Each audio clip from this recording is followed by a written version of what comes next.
You're listening to episode number 3 of the Finding Ananda podcast.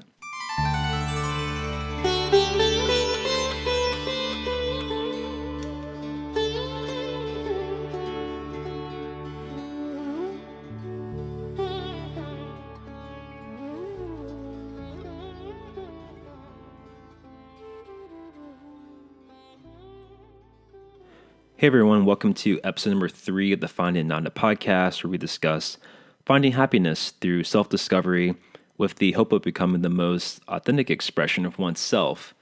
Today I sat down with my new friend, Mashika, who I met online a day or two ago. I found Mashika's YouTube channel while looking up New Age to Christianity conversion stories or testimonials. This topic has interested me for a while now, and I think it's just because I'm generally interested in how people find their path in life. So after watching Mashika's video, I really enjoyed her comments, ideas, and thoughts surrounding this topic. So I asked and she agreed to come on the podcast. So in today's episode, we discuss what exactly is New Age spirituality, how Mashika and myself discovered the New Age, experiencing God, world religions, and the Western mindset surrounding spirituality. So I hope you enjoy this episode, and without any further ado, let's check in with Mashika.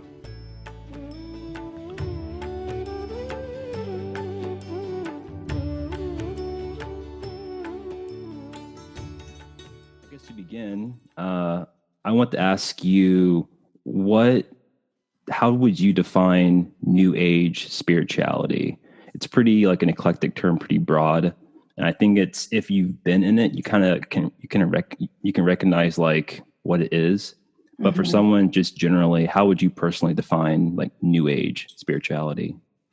So New Age spirituality would probably just be a way to explain how people are tapping into their spirit through maybe more unconventional means or means that have been less popularized throughout the years.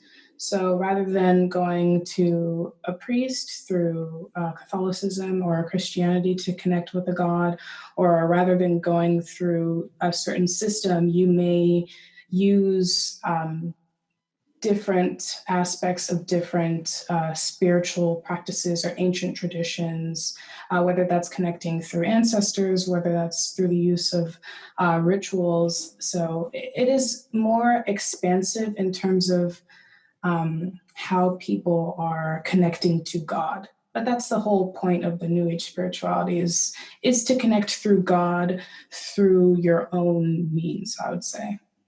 Yeah, I agree with that. Before we started the call, I went on Wikipedia, which isn't the greatest source, but I looked up New Age, and you can let me know what you think about this definition. It says, New Age is a term applied to a range of spiritual and religious beliefs and practices that grew rapidly in the Western world in the 1970s. Precise scholarly definitions of the New Age differ in their emphasis, largely as a result of the highly eclectic culture or structure. Although analytically often considered to be religious, those involved in it typically prefer the designation of spiritual or mind, body, spirit, and rarely use the term New Age themselves. What are your thoughts on that? I thought was the thing that stuck out to me in that paragraph was it's difficult to pin down based off its highly eclectic structure. So interesting. I will speak on that. The first thing that popped into my head was that they said that it basically emerged throughout the 70s and that it uses sort of religious doctrines or whatnot from a number of places. But I think that it's a little misleading to talk about spirituality in that way. I think New Age spirituality is more so about allowing yourself to learn different traditions from different places. But to say that like those techniques to connect to God are new is counterintuitive, because they're actually not new, they're very ancient.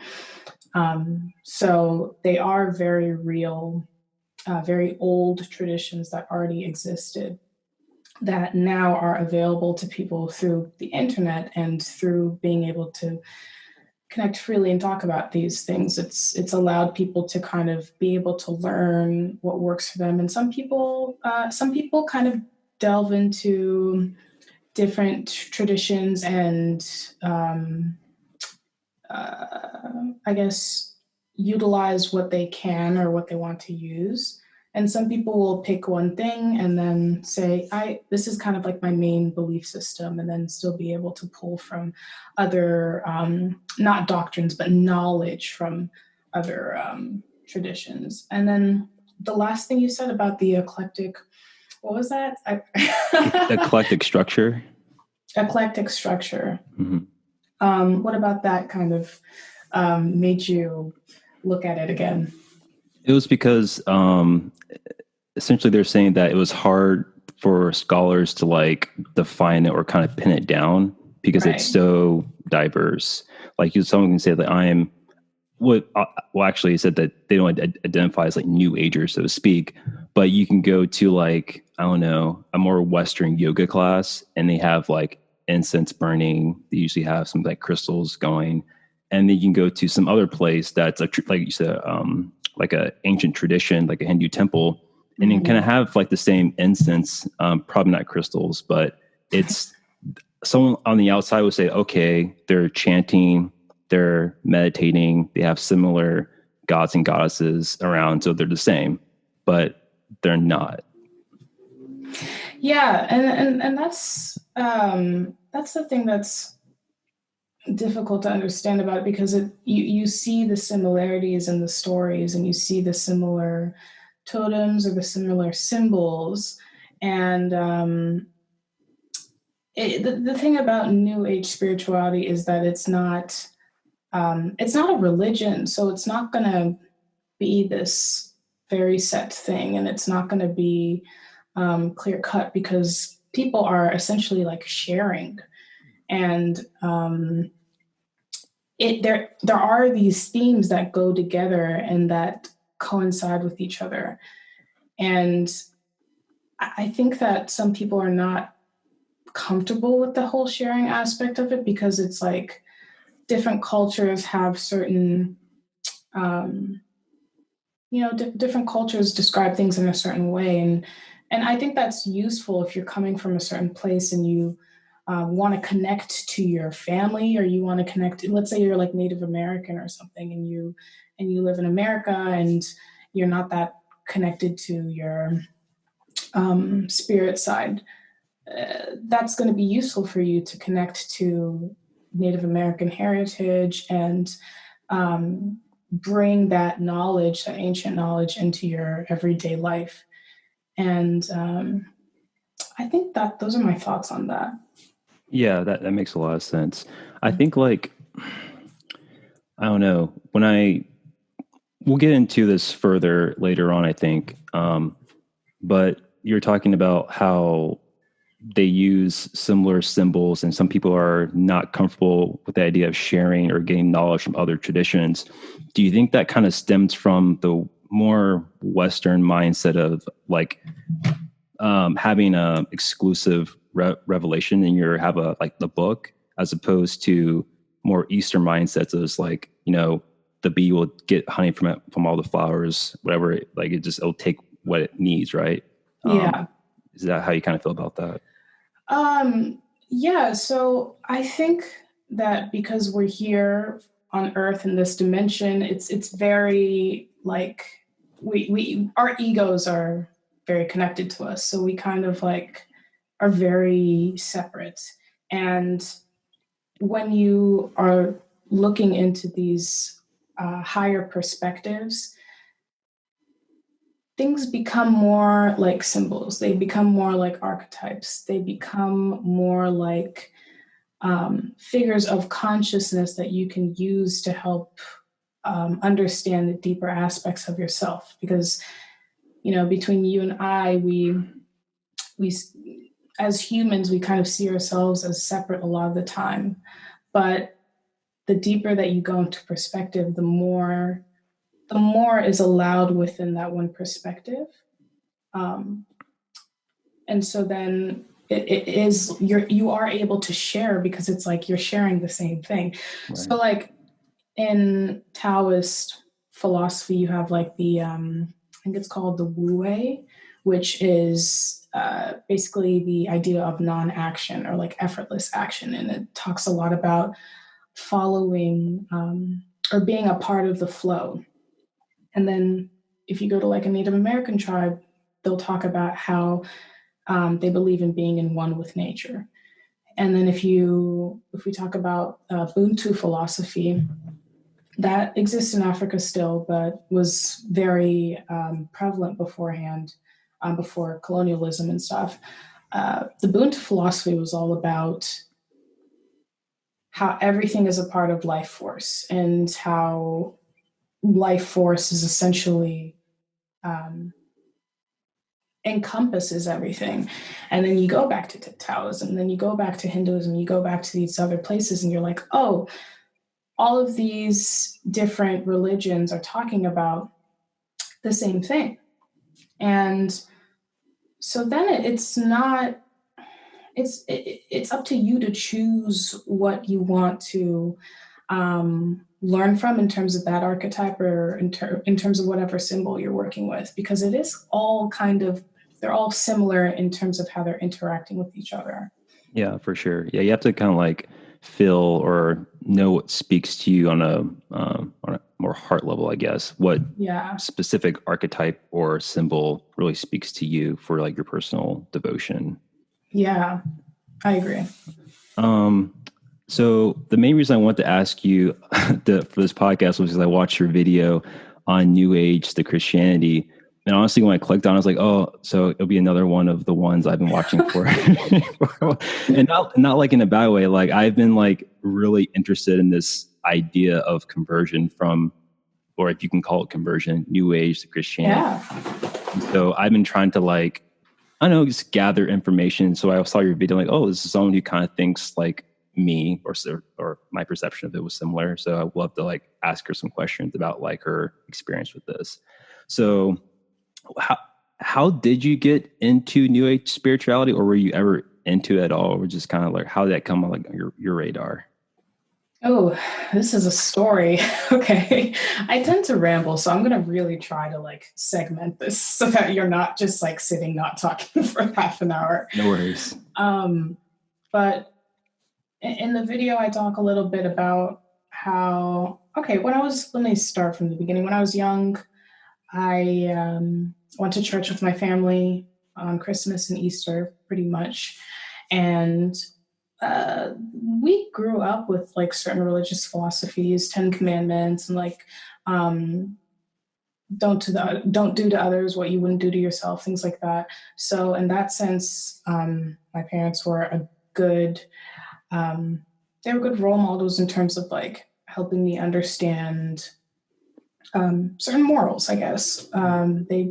They raised me to be pretty like polite and yeah. So in that sense, I think that I came from like a good natured place in some ways. And then we went to church, and I always felt like I didn't understand. So there was something about being in church that was like very confusing to me about God. And so I was very, very curious about God. And I was like, where did the Big Bang come from? I don't understand. What happened before that? Like, so there was this one day where I was asking my family like so many questions about the whole nature of reality, essentially. And I remember leaving that like conversation and not having any of the answers really met the way that I needed for them to be met in order for me to understand. And I would pray sometimes, but I wouldn't really ask for, well, maybe I did ask for things. I'm sure there are very immature things. But there was one time where I was like around 11 or 12, and I was sitting in bed, and I, no, I was laying in bed. I was trying to sleep. I hadn't slept for hours, and I was just laying in bed breathing. And um, at some point, I didn't know if I was like dreaming or not dreaming because it'd been so long and I just wasn't moving. And prior to this night, I'd had like these flashes that would come in like a circle, and it was, I want to say, bluish. Um, and and this is when I had my eyes closed, and it was actually like annoying, and I didn't know what it was, and I kept trying to like look away from it for as long as it was happening prior to this night. And then it happened again on this night. And then I was like, whatever, like I can't avoid looking at this thing that like keeps coming into my vision. And so I decided to like stare at it. And I stared at it for a really long time. And I guess I just wasn't thinking of anything and I just was thoughtless at this point. But after a certain amount of time of staring at this light that was coming in through my vision when my eyes were closed, I started to see a tunnel, and the light became a tunnel essentially. And as the tunnel became stronger, it's like the circle was coming from behind my head forward. And then my heart was my heartbeat was really rapid, and there was like a lot of vibrating. And at some point, I went through said tunnel that was in my mind. And I ended up in this place that I didn't understand. And it was the most profound experience I've ever had in my life. I've ever had in my life. And it made me feel like I was in a state of pure bliss, and I completely let go. I didn't have an ego. I didn't remember who I was.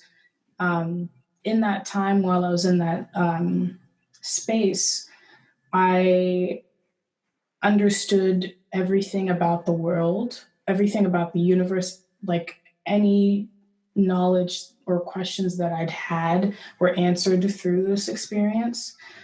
Um, and there was also this sense of communication between me and I knew this was God, by the way. Um, this was the most profound thing that I couldn't even comprehend before I was in that realm.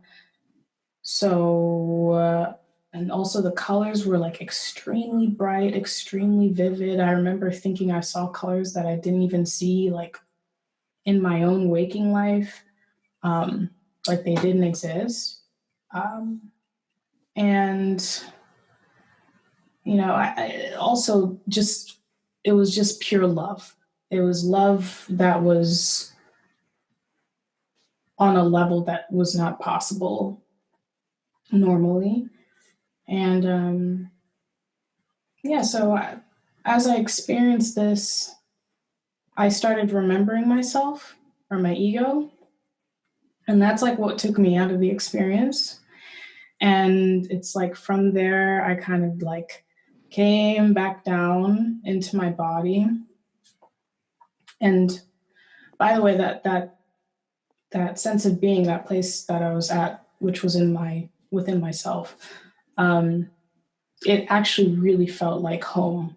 And it felt like it was so familiar, and it felt like I knew it. Like I was like, oh yeah, I'm back. Like, so it was um it's funny because it's for so long I was asking what God was. I before this experience, I thought God was like, just like this person with a beard who had like loose robes.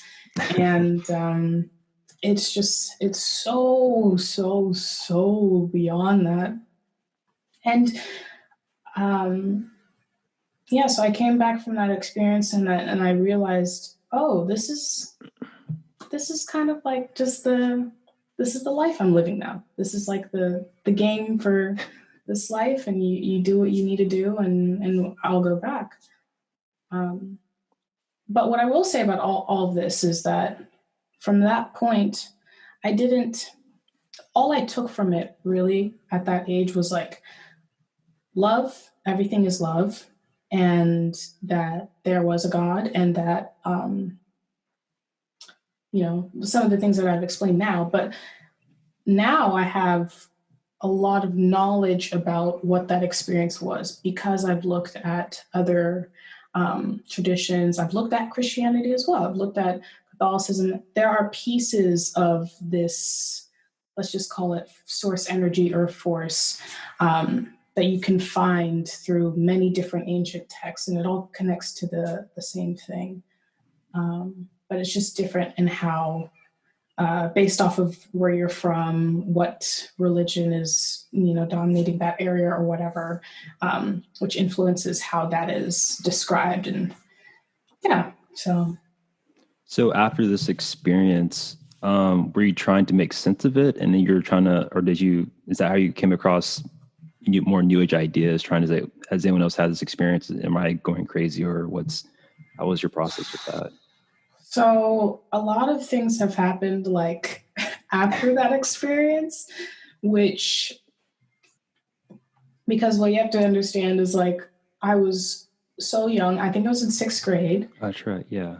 And yeah, I was in sixth grade, and I think I woke up and maybe I was in fifth or sixth grade, and I woke up and it's actually so isolating in a way because you almost have to push it back into your subconscious.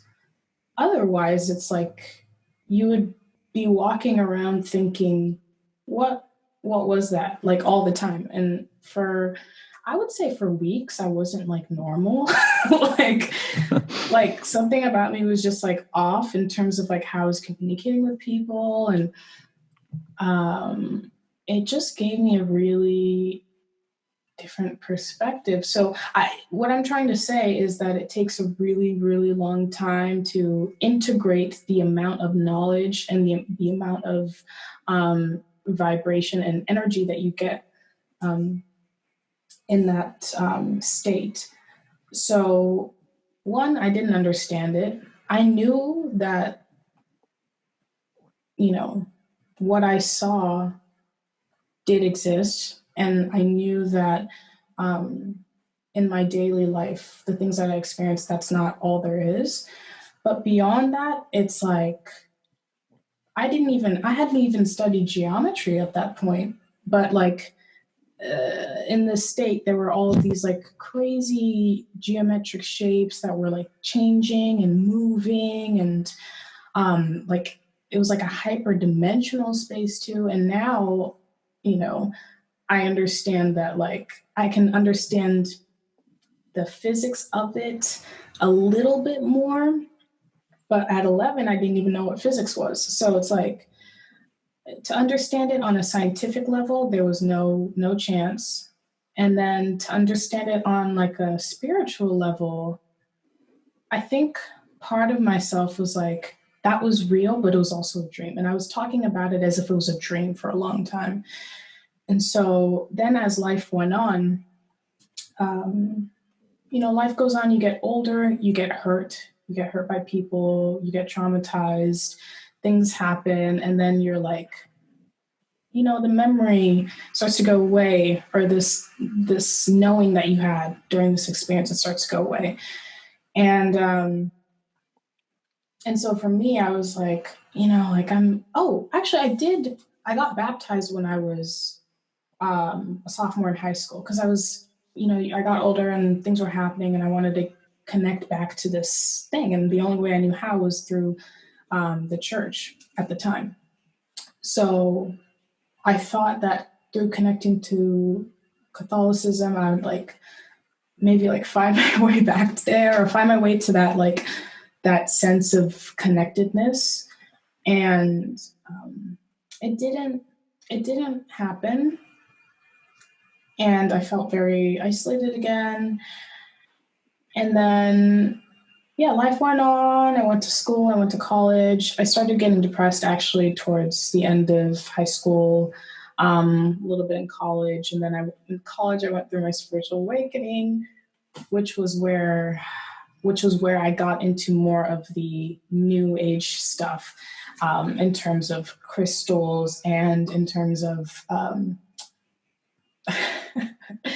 like dimensions and all that stuff. But the reason I got into it wasn't because I was looking for new age.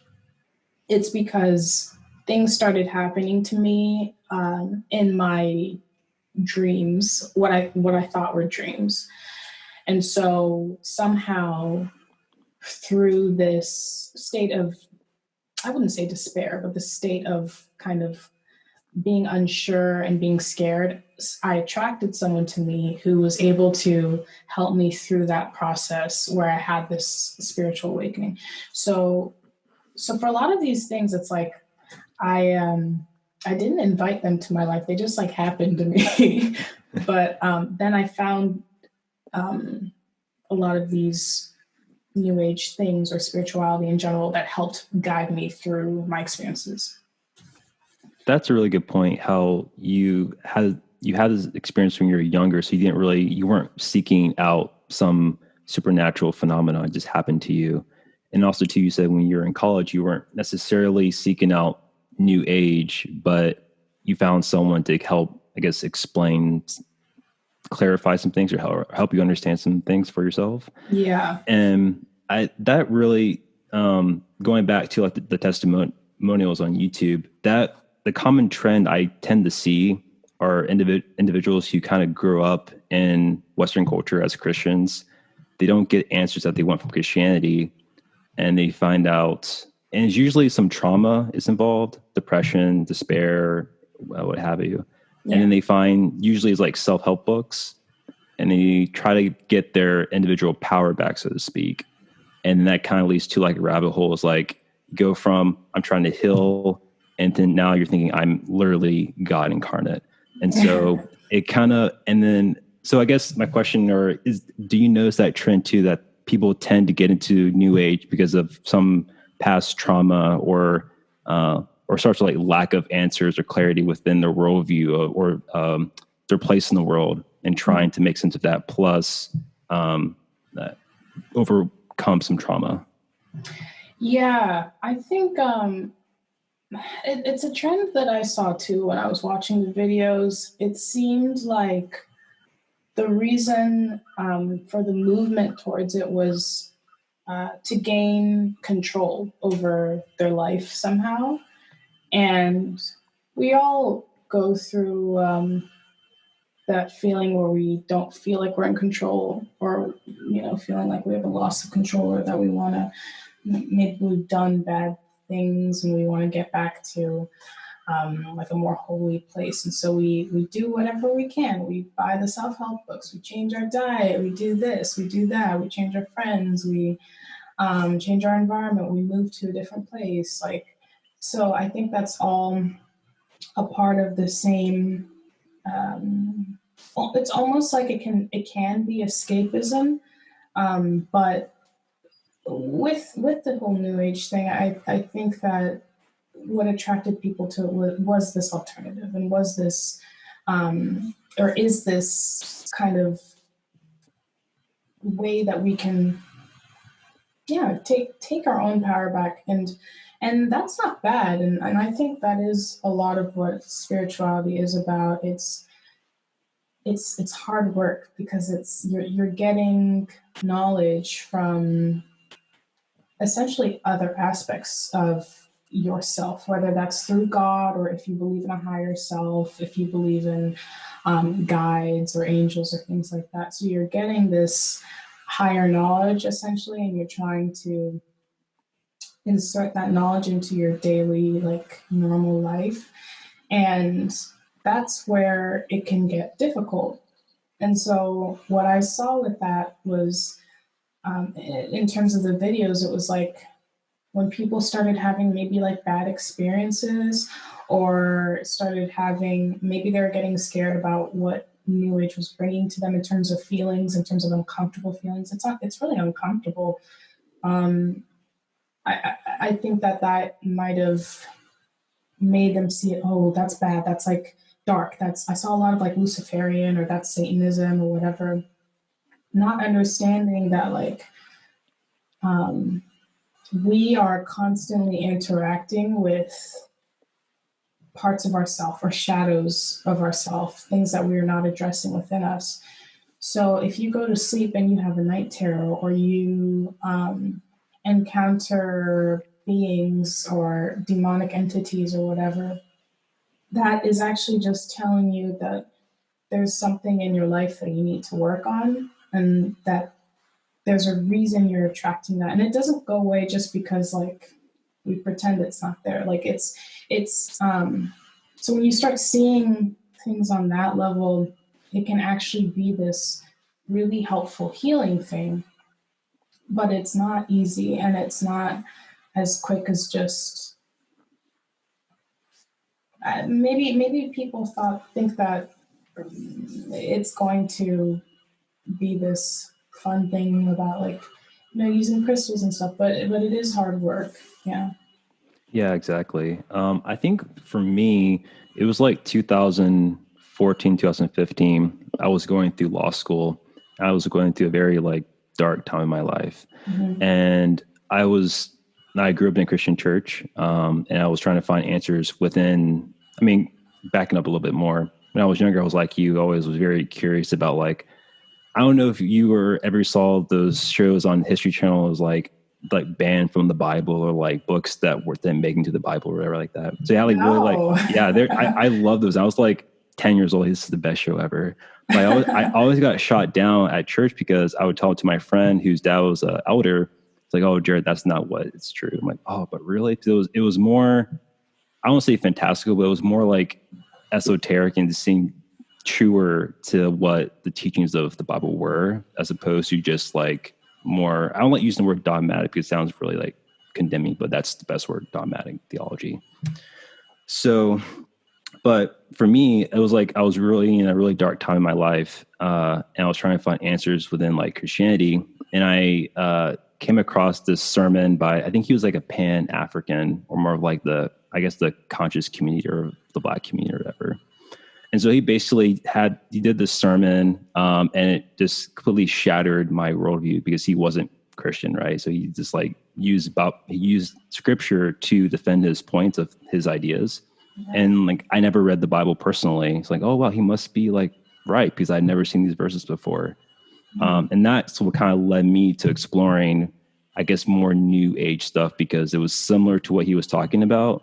But I don't think he would say he wouldn't classify himself as new age, but it was more of like being like self exploration, trying to find yourself, trying to find your place in the world, and also Hill trying to find like hope and despair, right? And like Yeah. I agree that it's not that's not like a knock against new age saying that people get into it because they're trying to heal. Everyone's trying to heal from something. Right. And just some people, they turn to religion, some turn to spirituality, some turn to drugs, some turn to I don't know. Yeah. Anything. all kinds of stuff. Yeah. But that kind of leads me into my next question with the or actually one more thing on that.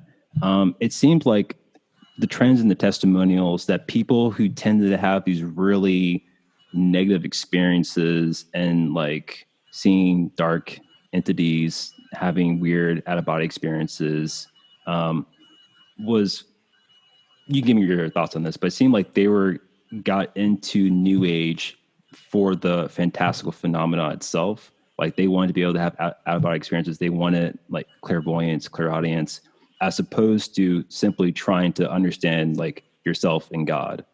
And it seems like those individuals who get into whatever type of religion or whatever type of spirituality, trying to like find truth, don't really have those negative experiences because they're pure intentions, I guess.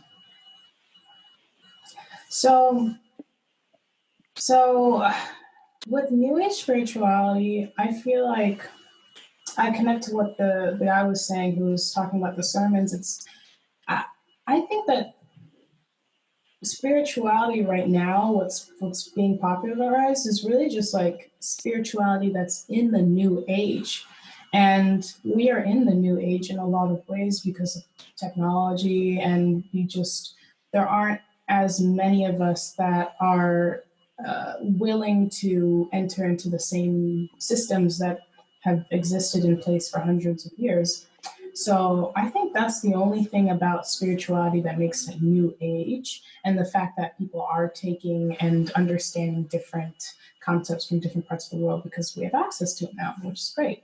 Um, and then on the note about the people who are looking for something fantastical, I don't think that's I don't think it's bad, but I think that sometimes when we're seeking like the dazzling aspect of something, we aren't willing to work through what we need to work through in order to get there.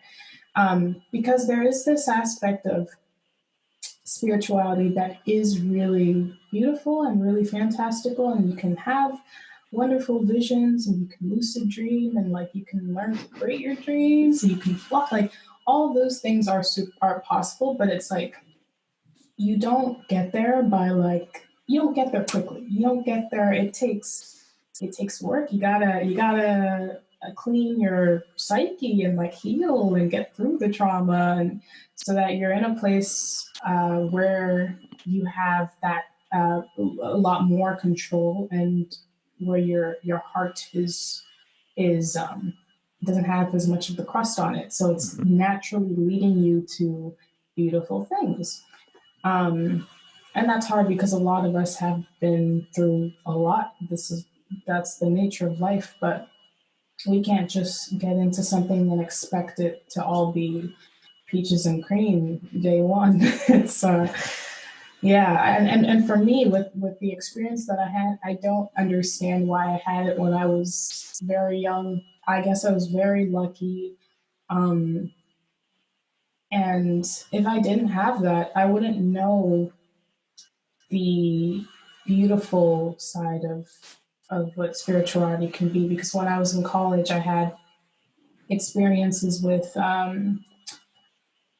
yeah, dark entities, bad experiences with astral projection, which I wasn't even trying to do myself. I would just find myself like falling out of my bed and like looking at my body, and I was like, what's what's happening?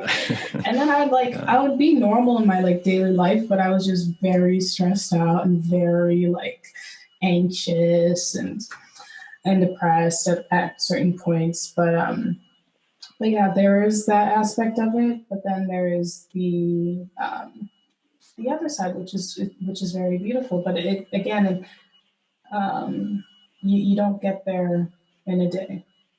Yeah, for sure. I know for me, like there's something that I needed like personally to like know that it was true, that these are like these possibilities are true, Yeah, but yeah. I don't necessarily have to practice them myself. Like I like like I need to know that like life goes on after death. I need to know that like these really cool phenomena is like it happens in real life, but I'm not necessarily I don't need to do it myself, which I guess is kind of like a I know which I kind of so I have my own practices and things like that, but I still kind of like talking to people in quote new age because they're kind of like they're hippies and so they like to talk about weird stuff. Yeah. So I enjoy the conversations and like hearing about like the nature of the universe and reality. But I'm always trying to like try to check myself and make sure my intentions are pure what I'm trying to do. That's awesome. I love that. Yeah, That's very hard to do. cool.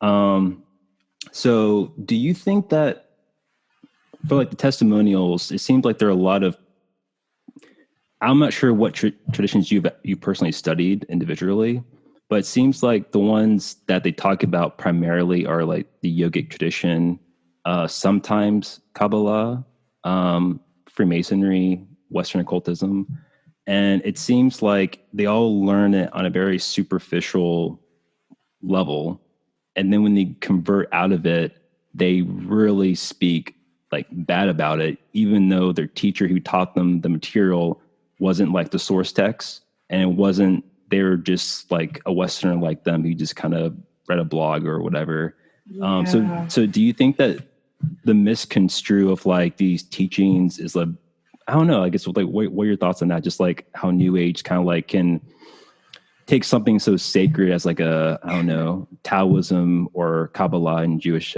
mysticism and just say that it's like that's of the devil now. Yeah, that's a really, really good point.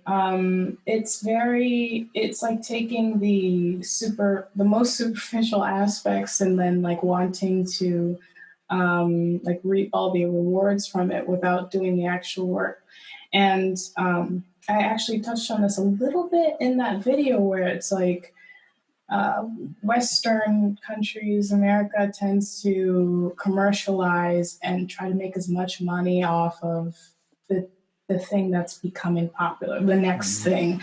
So if spirituality, spiritual teachers who have dedicated their lives to this and they're like, starting to put their platforms online and they're actually gaining traction and things like that, you see a lot of like higher forces that are like, oh, we have to get on that boat too.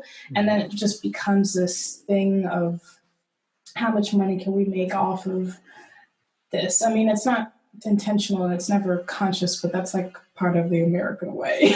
Yeah.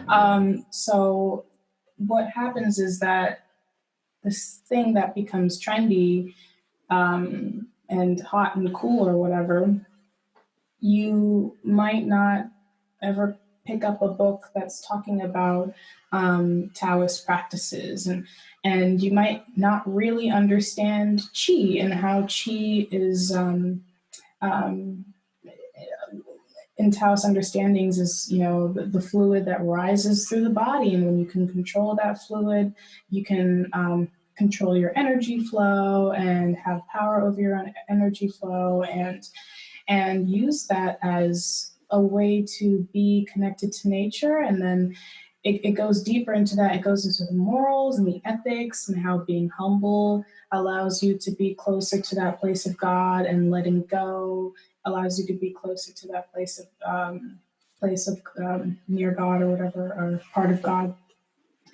And then, in the same way that you could be a Christian and be a really good Christian, and then you could be a Christian and then not understand Christ conscious, the teachings of Christ, and you will not be that person that takes other people as a part of yourself, and then you could be a very selfish person.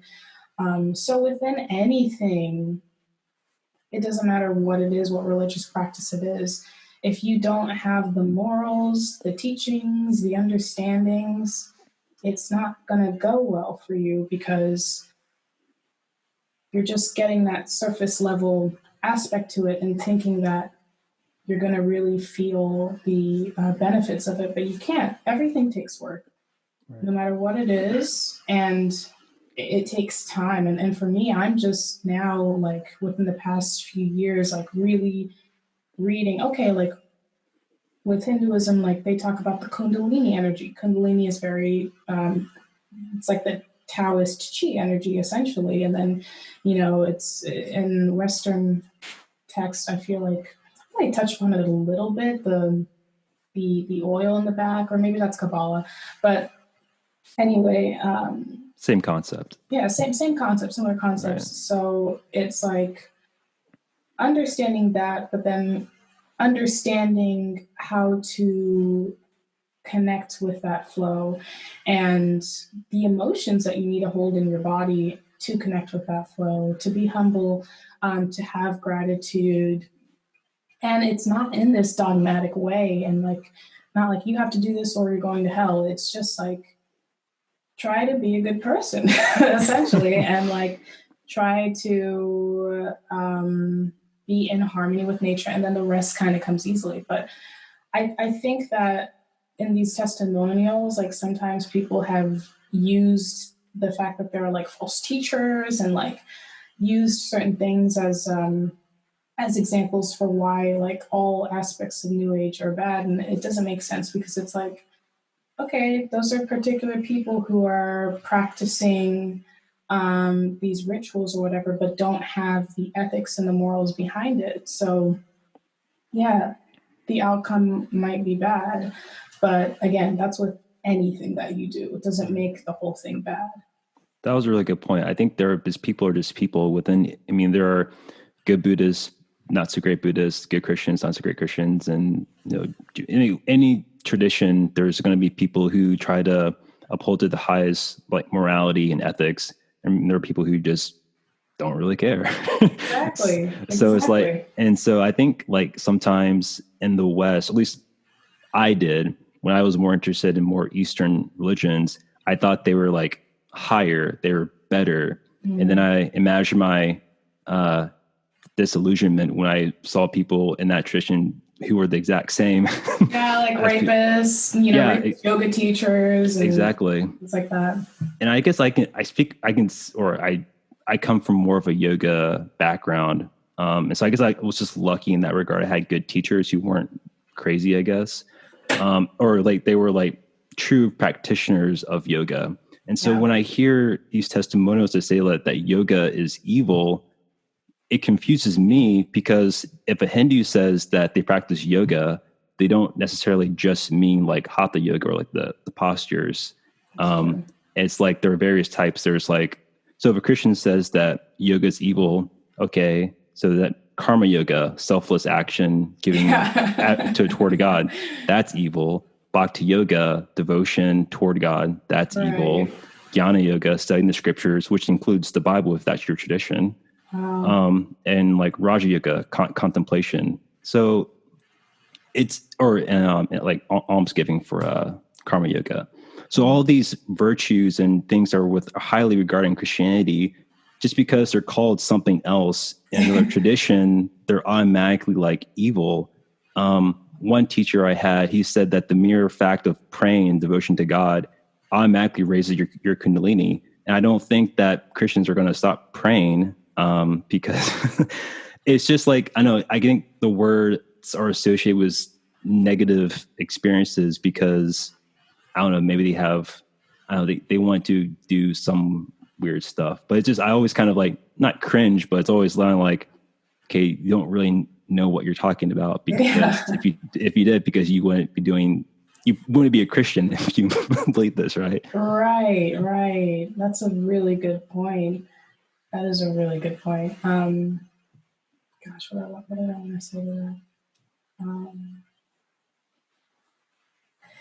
That's the thing. I think that people in the Western world and maybe worldwide, I don't know, but we all kind of want to believe that what we're doing is the right way, and every other way is evil or bad or is going to take you to hell. If you don't do it this way, you're not getting into heaven. And I remember watching those videos, and I myself, I practice yoga as well, mostly Kundalini, but I got a little scared. I was like, oh, yoga's demonic. It makes me feel so balanced and like I'm so happy. And like after I do yoga, I'm so like nice to other people. And like, how is that? And even with all the knowledge that I have, it's like the way the arguments were set up about how no, that's the wrong way. Like that's demonic or that's satanic or whatever. And I was like, that's so confusing to me because all that I know for sure about yoga is that it makes me more connected to my body. It releases stress hormones, or actually, sorry, it lowers stress hormones, reduces them. There are the spiritual aspects of it, and then the physical aspects of it as well that are all good. So that was really jarring to me was listening to the dogmatic nature of these like testimonials, because it was making me feel like I was a bad person when I don't believe that. And going back to the previous statement about how everybody wants to feel like what they're doing is the right way, that concept doesn't exist on a higher dimension, because if we're talking about God, God has everything. Everything is encompassed within God, whether that's Islam, whether that's Christianity, Catholicism, Hinduism, Buddhism, Taoism, like whatever you believe in. every perspective is going to be a part of God, meaning that everything is okay as long as you're a good person and as long as you're practicing things that are connecting you to that one ultimate source. So yeah, when it comes to the whole you're not doing it right because this is the way. That's my one issue with Christianity is that it's so often in its history you have people that are trying to tell you that you're doing it wrong. Um, Obviously, not with everybody. I'm not saying all Christians are like this, of course not. But with this testimonial thing, it's almost like it's mirroring patterns of that sort of mentality where it's like you have to only subscribe to what I believe in. But there's room for everyone. Yeah, that's kind of like how I remember when I was really young, but I remember asking my friend, like, do you think that God created multiple religions so that he could connect with them through their like particular temperament? And he was like, absolutely not. That can't be true. I was just thinking that's so well said. Like, yeah, of I was course. like, oh, yeah, that makes perfect sense to me. And like, Yeah. no. And so one of the reasons why I had a lot of, I guess, cognitive dissonance in my own mind was that like, I always feel like, well, if Christianity is true and my friend who is Jewish or my friend who is Hindu is seeking the truth as well, why don't they convert to Christianity if they're seeking the truth? And if their religion is the truth, and I'm obviously seeking truth, why don't I feel compelled to convert to their religion?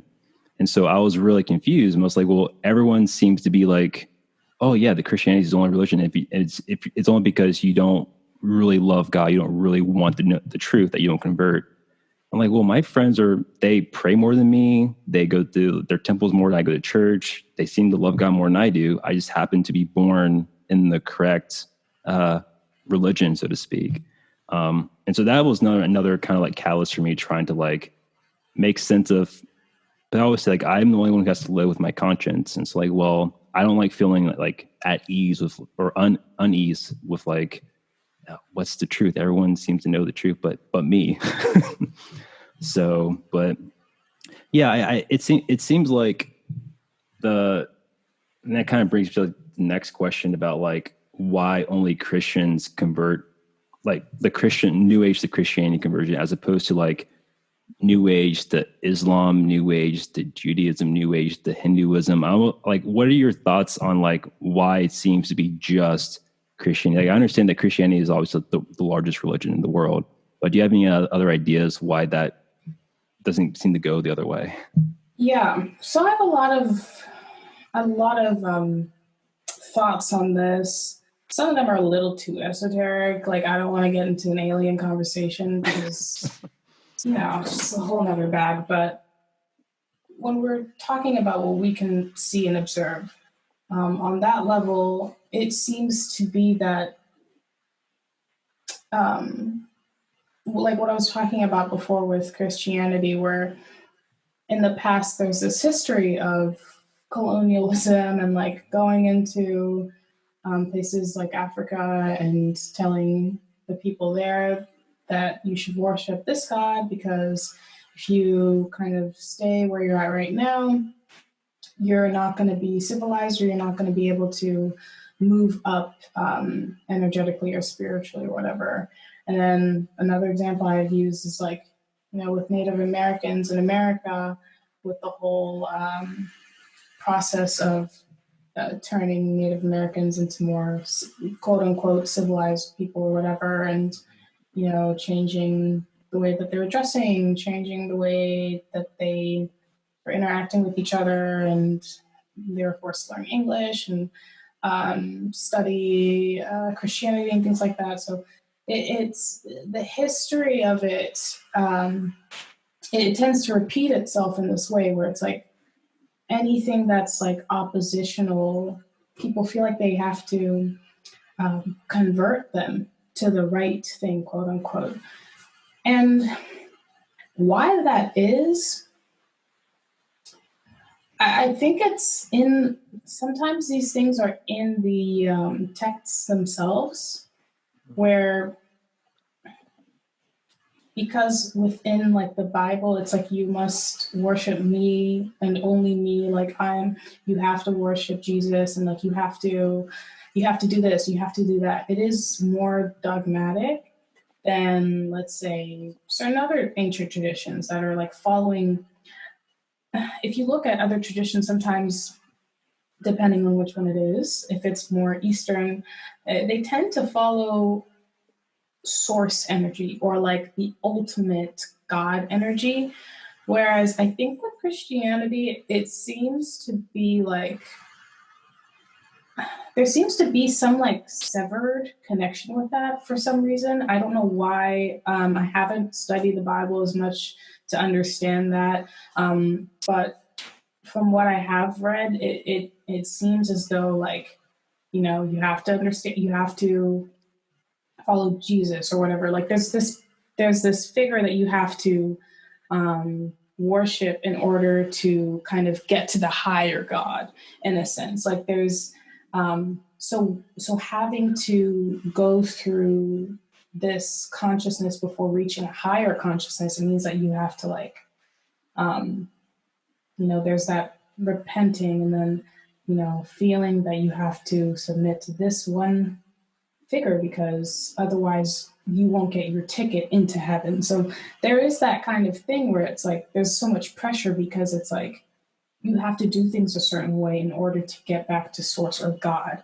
Whereas in maybe Taoism or Buddhism or other new age, quote unquote, traditions or spirituality, there isn't that like middle man. You can choose to work with that, quote unquote, middleman, whatever, whether that's an angel or a prophet or whatever, but it's not necessary. It's like the new age philosophy or aspects of it tend to focus more on your own connection to spirit, and that you have a spirit and that you should connect to your higher spirit, and that you're these kinds of, and your higher spirit is also yourself, though, you know what I mean? And so that's why meditation is important, because you're connecting to your higher self, which can then connect you to God. Whereas I think in Christianity, it's like you have to go to something else, someone else. Um, yeah, and it makes people feel like, oh my gosh, like I'm scared. Like if I don't do this, like I'm not going to get to the higher realm. We have to tell everyone. We have to tell everyone that they have to worship Jesus. Otherwise, they're not gonna make it. You know what I mean? So it creates Right. this kind of like fear mentality, I think. Yeah. I mean, I definitely agree with that, just because the theology of like the afterlife is like who's going to make it, who's not going to make it. And it makes sense. Like you That love your was friends, your episode number family, you want to 2. see Thanks them again to like Brandon now and the for having this hereafter. conversation So with it's, me. and it definitely I makes need to sense figure why out you'd be what like I'm going to say concerned, like for an why, if outro.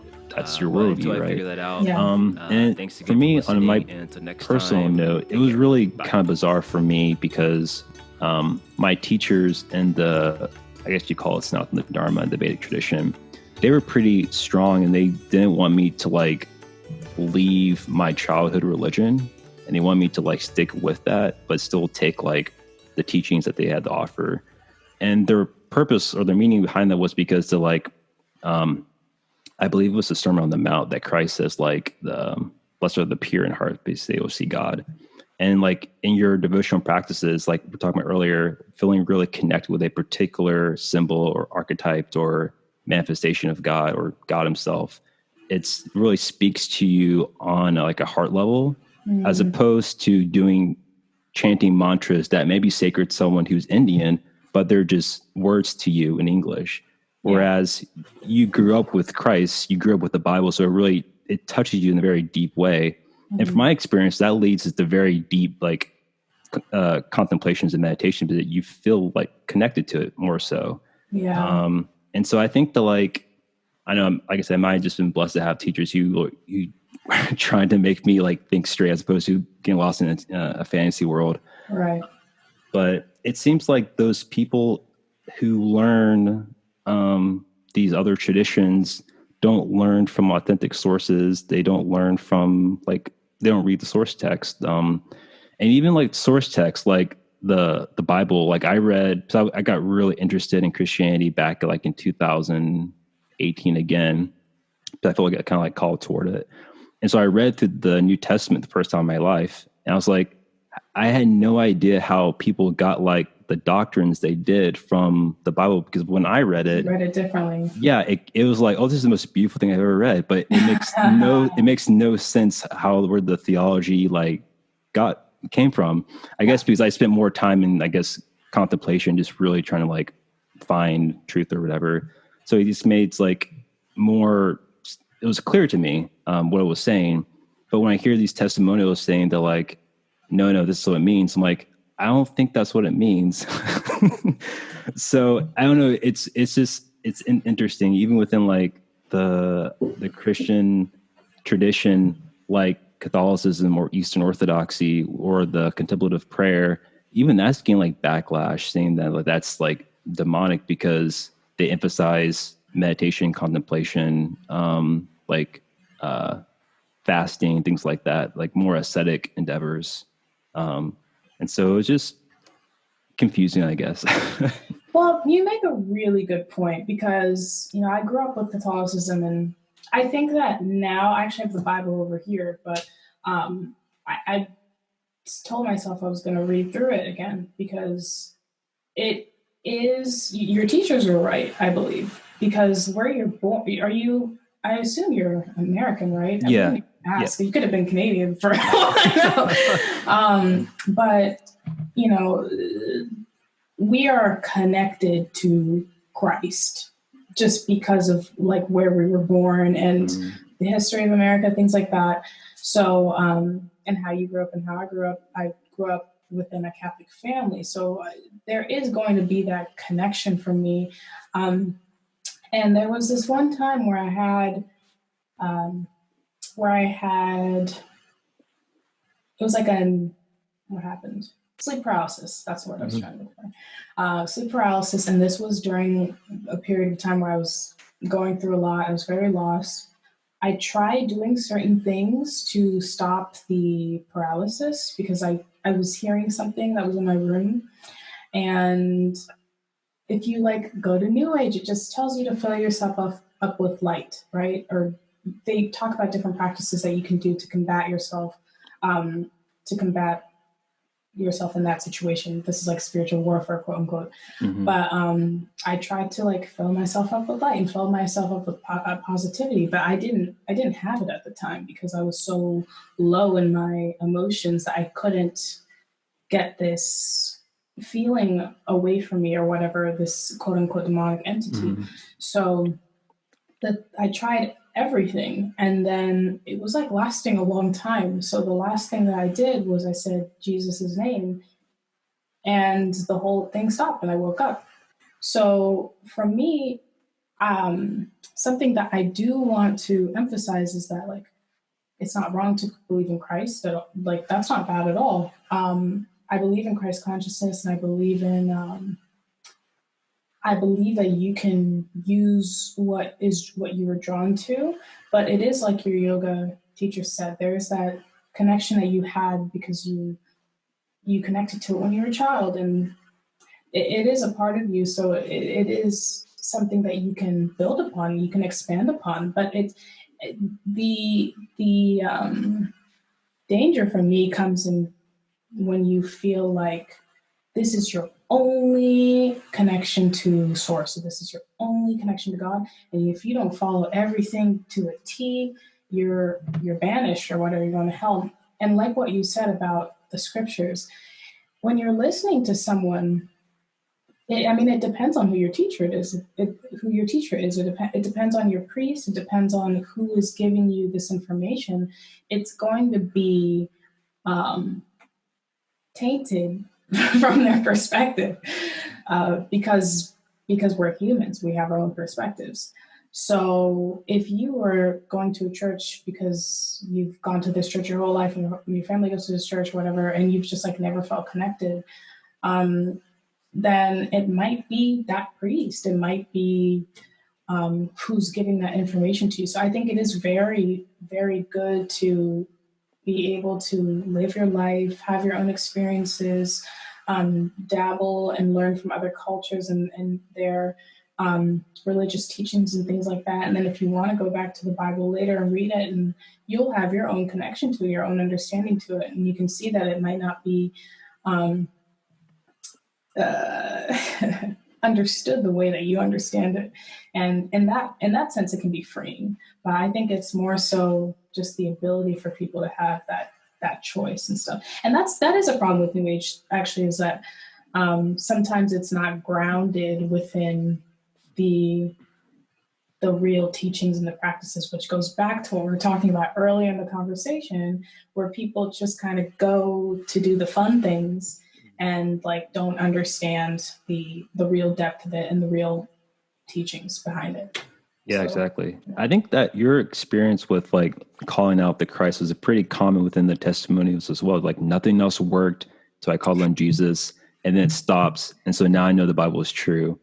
And when I hear that, it's like, yes, that's true. But I think they mean it in a different way that I understand it. Just like when I read the Bible, it's a different understanding than them. So like they'll say like I converted because the Bible is true. Yes, the Bible is true, but they're like, no, no other book is the truth. Yeah, exactly. I was like, we're talking about they're saying the same thing. Can I tell you this before? Sure. So what I meant to add to that about that one experience. So I had that experience, and by the way, when this has happened to me before, and it's happened to me enough times for me to know what to do in these situations if it comes about. And I know what to do actually now to prevent these situations, which is even better. But when it comes to sleep paralysis, there were other things that I could do. But in that moment, the other tactics weren't working. So then I used Jesus' name that did work. But actually, I think it was 2 nights ago, I had this kind of weird slight sleep paralysis. It wasn't really that serious. It was actually the day after I uploaded my video. So I don't know if I was getting bad energy towards me from like a Christian who watched it. I don't know. But I woke up and I was in this paralysis state. And what I did was I envisioned the feeling and the like hyperdimensional circle of life. And the whole experience stopped within zero point 0.5 seconds of me envisioning it. So when I think of that flower of life, that was my reflection in terms of me being a part of God. And different religions talk about this. It's called the Merkaba in some places, and then it's also called like the circle of life, the tree of life, things like that. Mm-hmm. But using that image, and then with yoga, sometimes they're seeing like the Buddha or the hyperdimensional flower. Lotus, essentially, the lotus, yes. So it's essentially, I was visualizing that because it's something from my experience that I know and that I've seen, and it gave me essentially the power I needed. So I wanted to add to that because it's like not just there are other ways to get out of these situations other than Jesus, because you can't just say that in your testimony because it makes everything else completely invalid, which is not true. Yeah, and I think like everyone has their own personal, unique connection to God that's very unique to them. And I think that if you are more religious or spiritually inclined when you're younger, that's a really strong bond you have. And what my teachers were trying to explain to me was that like, yes, you're interested in our ideas of God, but it's not authentically God to you as you connect with them. Like, how do you connect with God personally? And it's not like there's no names, there's no mantras. It's like, what do you need to do to connect to like the ultimate power consciousness being in the universe? Like, how do you personally do that? And so I think within New Age, they kind of glorify every religion except for Christianity. I think that's because as Westerners, they were maybe hurt by it, disillusioned by it, And I so it's think like, so. oh, it's not even that important.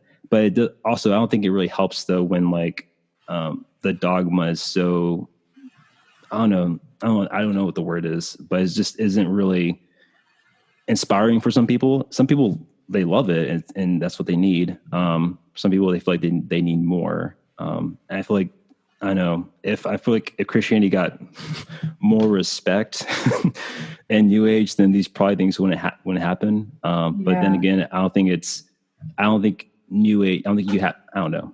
I'm just rambling. No, it's a good point. I do. I see what you're saying there for sure. Let's see here. What else do I have here? We kind of already talked about this, but do you think that like Eastern religions and other religions outside Christianity are very cultural? And so they're so cultural to the point where people who kind of go into them like superficially, it's kind of like they don't really understand the depths of the symbols, the archetypes of themselves. And so when they go into it,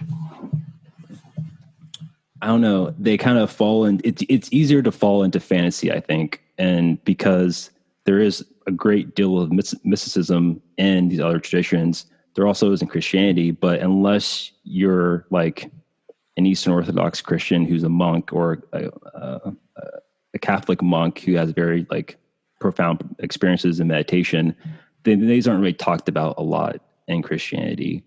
Do you think that's it's easier to fall into like fantasy and they want to do these things and then they have really bad experiences and then they run back to something else? Or You said a couple different interesting things. So okay, I'm gonna have to divide these two things about the fantastical and the other one's about the culture. Okay, so the first one want to talk about culture. sure.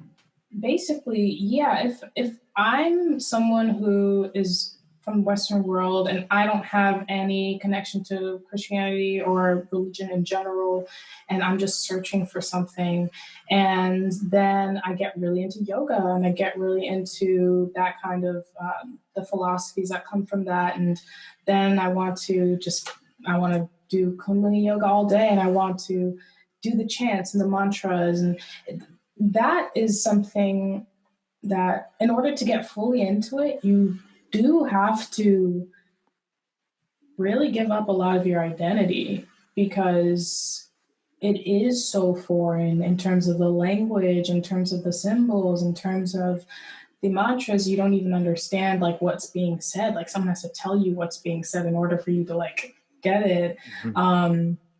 So there's a lot of that's a lot to take on. So unless you're like serious about it, you can't fully envelop yourself in that kind of religion unless you want to. Of course you can, but it's this thing where you have to. There is a lot of like cultural loss, so then people tend to like only focus on certain aspects of it without getting the teachings portion of it. And like you can do these practices and like honor the philosophy behind it without fully going all the way there. So there's definitely a way to do it, and it's important to incorporate that. You know, with yoga, you're incorporating. Okay, this is why I do this pose. This is why we do these poses together. This like is all a part of the same kind of. When you combine these poses together, you create this, and so I think that's important to understand for sure. Um, but yeah, so with the whole cultural thing, I'm saying this to say that it's helpful to have that sort of base religious understanding from wherever you came from before you explored. So, so then you can have like a good amount of I don't even know what other word to say other than meat, but like a good amount of meat from both to like pull from, I guess. Um, and then the second thing about the fantastic sort of revelations and things like that, the visions, I think that that's a really good point to make is that I don't think I've ever met a Christian or a Catholic that I've known that really focuses on those things at all or like has talked about them. So for me, I I don't know who I talked to after I had that experience that I had. I talked to my mom, and then tried to talk to my friends about it, and obviously, like, like went over everyone's head. No one Yeah. knew what I was talking about, and then I wasn't like communicating it effectively either because it's like, how do I communicate something that I don't understand? Um, but yeah, it's with the whole fantastical thing. I think now, us as millennials, especially, you have people that are more into like doing acid or doing like shrooms or doing like Hmm. drugs, experimental things like that. So I think we are more exposed to the fantastical anyway because we're in America and like we just like have access to all of these things. Because if you're not like fully in the Christian faith, like fully going to church all the time and like, or Catholic or whatever it is, then you're going to be exposed to different things. You go to college, like you're going to, um, people will talk about their experiences. And so I think in that sense, it makes those people who had come from that religion maybe curious. Maybe they've gone off to a different place, they moved away from home. They're like, what else is there like see? Like, wow, like people are seeing God, they're experiencing God, and like I've never had this like own connection myself. So maybe that's what like really pulls them towards new age is this hope like, oh, I can see like beautiful fractals, and oh, I can see like, I don't know what people see on their trips, like maybe what numbers in the sky, who knows, but um so maybe that's a part of it is like seeking that, and then they get into it, and then, oh, I see demons and like like Yeah. entities, and I see like, uh-oh, like, so then they feel like they don't have a sense of control, and they're like, whoa, like I just want to go back to where it was safe and I wasn't seeing anything, and like I wasn't experiencing or hearing things. So in that sense, I think maybe that's part of what attracts them to it. So Yeah. that makes sense. Yeah. You made a lot of good points there. I think like because there isn't like a really strong foundation, because I think in New Age, they pick from so many different traditions and different ideas that there isn't really like a solid like foundation. It's like, well, you can do this, you can do that, you can do this, but there's no like basis, so to speak.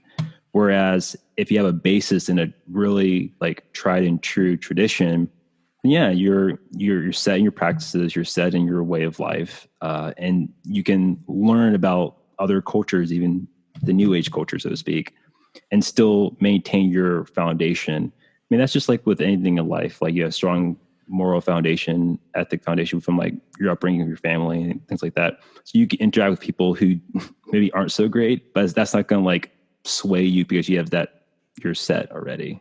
Mm. Yeah, if you have that, you're really lucky. Definitely. It's good to have that like support and stuff. It can be hard sometimes because, like for me, I had to have all of these fantastical things, and then like it happened in reverse. So like I had the things happen to me, and then I had to like, now I'm like trying to understand symbols because I'll see certain things in my dreams a lot. Like I'll see an animal in my dream a lot, and then I'm like, oh, okay, like what does that mean? And then I read the Bible and I see this is an animal that comes up a lot. This is what it represents. Or I'll read something else, and then it helps you in terms of just having the knowledge aspect of it. Yeah, I Yeah. think.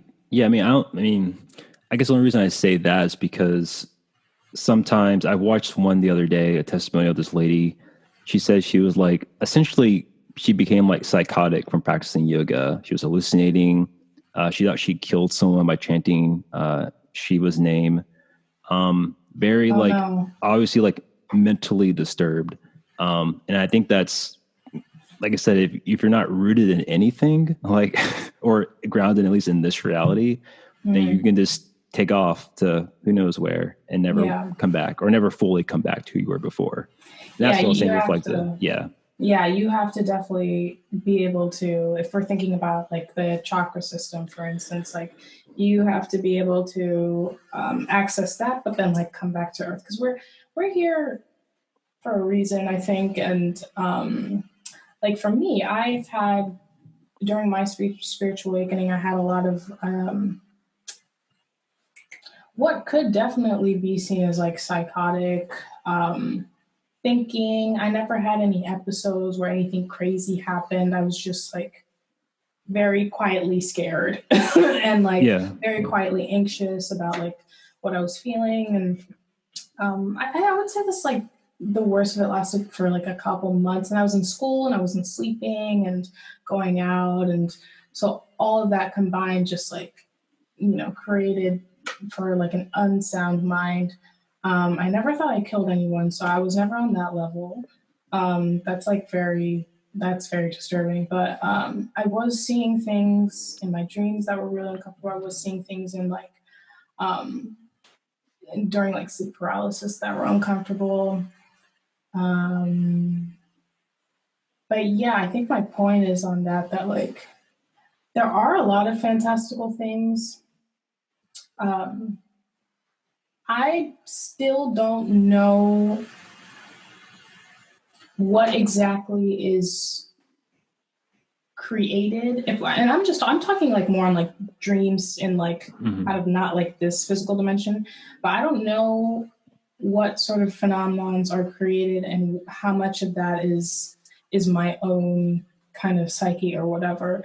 And Hmm. so I think that's where we need to be a little bit more careful when we're talking about um, things that have happened to us and talking about our our perceptions of things, because we really like, unless you're really connected to God and really like getting information consistently, you'll be confused. You'll be confused by the symbols that you see. You'll be confused by um, everything that's going on, and that's the part where it can become dangerous, because if you're like into the new age stuff and you don't have your own grounding of like who you are, you're susceptible to like anything. Right. So yeah. Right. Yeah. And that kind of reminded me of one of my teachers. He brought up a email that he got from one of his students, and she was basically saying that she was going through a lot of like mental anguish, a lot of like mental disturbances, and she asked like what kind of spiritual practices she could do to like help it. And Mm-hmm. his response was, "You should probably go to a therapist." Oh, really? And so it's like you're rooted in like reality here, but you're Mm-hmm. also able to like explore the depths of like so how high you can go, whatever. So it's like not disowning the help you can get here, like Mm. a doctor, as opposed to like I'm going to take this magical substance that will heal my problems, where you can go to the doctor and get like a prescription or or whatever. Right. So you have to you don't want to become like addicted to like therapy or addicted to like prescription drugs, but when someone says to like I'm going through an issue, what can I do spiritually? What crystal can I buy? I'm always like Mm. kind of like, okay, maybe they don't really, I don't know, what I probably wouldn't take their advice. I have two more questions. The first one is kind of loaded, I guess, but how would you personally describe religion versus spirituality? Religion would be something that I am fully devoted to. It's something that I would be taking most of my energy towards, and I would take it seriously in the sense that, well, I don't really like that phrase. Depends on how you're using it, but I would devote a lot of my energy towards it. I would probably be closed minded towards other things. And if I was following a religion, uh, it would be a part of my everyday life. It would not just be this thing that I um, connect with, but something that I would use in my everyday life as well. But that's just me personally. Is this just like a general definition, or is this like how for me? For you personally, For yeah. I me mean, personally? yeah. Okay. You're not speaking for everybody. Okay. So Thank you. Oh, so glad I don't have that burden. Okay. pressure's off. Yeah.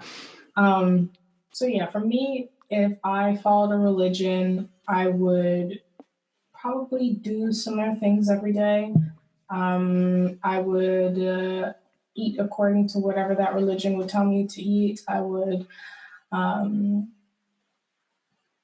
only follow whatever teachings that that religion had, and I would be closed off to other religions. New Age spirituality, or what I like to call spirituality in the New Age, the difference with that is that I'm following the connection that I have to source energy and God.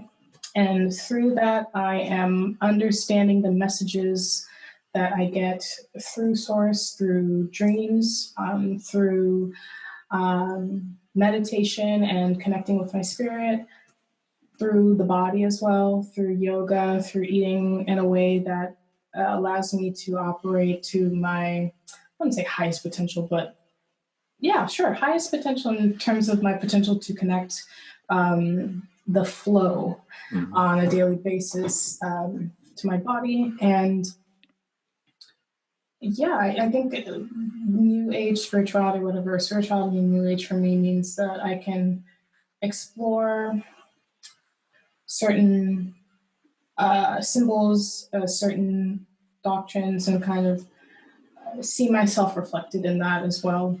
And take what is beneficial and kind of, you know, not really connect to what I'm not connecting to, um, which might sound bad to some people, but that's what I uh, do. yeah, that makes a lot of sense. I was gonna say that, like, I think maybe like a few years ago, I was gonna make a video on this topic because I always like New Age and spirit to Christianity. I was interested in what people thought about religion versus spirituality, and I Mhm. came across a lot of videos of them saying like, "Well, religion is for people who are afraid of going to hell, and spirituality is for those who have already been there," and things like that. Wow. So I was like, "Yeah, that's pretty interesting." Wow, that's kind of true though, actually. And in my okay, well, for me, I don't see a difference in time. Time is like it only exists here. We're on Earth. We're constricted to time and like following it and being on time. But I know that there are unhealed aspects of myself. And so those unhealed aspects of myself, I tend to see sometimes, and especially through my awakening. The awakening was just me connecting to the fact that I was very unhealed because prior to the whole awakening, I was someone that was like pretending, and this was when I wasn't connected to any religion or anything. Um, but I used to like hold in all of my emotions. I would just kind of go through the day, go to school, get my work done. I wasn't feeling good, but I wasn't really acknowledging it. I was just kind of like doing whatever I could do to get rid of the feeling temporarily. And this was like a pattern for a really long time. So with the awakening, it was kind of like God or source energy or whatever was telling me, hey, you have some things you need to work on. You got some problems. You're like not even in the right school. Like you're not like doing it. You're not doing any of this right. So it's kind of like I would see these unhealed aspects of myself in my dreams. And some of these dreams were hellish. Some of them were dark. Some of them were really scary. But that there was a period of time where I was purging that out of my system. And so now, years later, I don't have periods of time where I have like horrible, scary, like out of this world kind of dreams the way that I was during this one slight period of time. I'll have a bad dream every now and then, but that's normal. And so basically, wait, what was the question? No, I was just wanting to get your opinion on religion versus Oh, right, spirituality. right, right. Yeah. That's what I was talking about. Hell. Okay. So for me, I think hell is a state of mind. It's not a place. It's like if you have unhealed aspects of yourself, then you will find those unhealed aspects of yourself in realms that are hellish. So for me, it's like, oh, spiritual people have been to hell or whatever. And I'm like, true. I lived a life where I didn't acknowledge my emotions or feelings for a really long time. And I found deep sadness in that was reflected in my subconscious to me so that I could see it and so that I could look at it and be like, this is something I need to deal with and take care of so I could come back here and, operate a little bit better. So for me, it's like that statement is kind of true in a way. Yeah. Yeah, I used to think on similar grounds, I guess. And then got really interested in studying like saints of like every religion. And I noticed that like I was reading their texts and their commentaries and their like biographies or whatever. And they all kind of came to the same conclusions, but they're using different words to describe that ultimate reality. Okay. And so when I think of religion versus spirituality, I always think of like, this is me personally. I think of like religion is like more communal. Like religion is spirituality for those of a community. So you can be in a Christian community and there's thousands of Christian denominations within Christianity, or like the outward expression of spirituality in a group, versus spirituality is very unique to the individual, like saying earlier, like your personal connection with God, however you want to word you want to use. Right. And so like, I don't know. I used to think that they had to be like conjoined. You couldn't have one without the other. But now I don't really think that's true. I think you can be a very individual person, not have a community. But I do think most people would benefit from that because you are communal beings who like groups, right? That's a fair point, yeah. But I don't think your group doesn't have to be like a dogmatic group. Your religion group can be whoever, your friends or whatever. Mm-hmm. So that's just my personal idea, I guess. Yeah, community is important. I agree. And the last question I have, usually I ask the person I'm talking with. So the podcast is called Finding Ananda, and Ananda is a Sanskrit word that means happiness or bliss. So for the listener, what were your 3 tips you would have for them to find their own Ananda or happiness? It could be, it could pertain to the topic we covered today, or it could just be in general. Notice when you feel joy, like the emotion of joy. Notice it and like follow it and just do whatever you can to every time the feeling of joy comes up. Like that could be in the smallest thing. You could be looking at a blade of grass and you're like suddenly like so enthralled or like so excited or so interested, and you have this feeling of wonder. So noticing when your body is feeling natural joy, and that's like not going to be influenced by something outside of yourself. It's just a point in time where you feel that emotion. So notice it and try to create that feeling. 2, I would say, don't think yourself so much that don't think so much that you are not able to live. And 3, what should the third one be? Be happy for what you have. And like we live in the social media age, and I haven't been on Instagram for a while, so I don't know if Instagram's changed or something. I heard that they like took the amount of likes that are available. Oh, really? Wow. Actually, no, I think they were like not showing likes for a certain amount of time, but I think they brought it back, so that's irrelevant. But try not to compare your life to other people's is my point. Because you are on your own distinct path, and whatever it is that you want to come to fruition will, but you have to listen to yourself. And let people support you. I guess that's kind of 4 things, but yeah. Find joy, notice when it happens. And then the second one, don't think yourself so much to the point where you don't live. And then the third one is don't compare yourself to other people's situations. That was really good. Thanks a lot. Thank you. that was episode number 3. Thanks again to Mashika for having this conversation with me. I thoroughly enjoyed it. And thanks again for tuning in, checking in, listening in to today's podcast. And until next time, take care.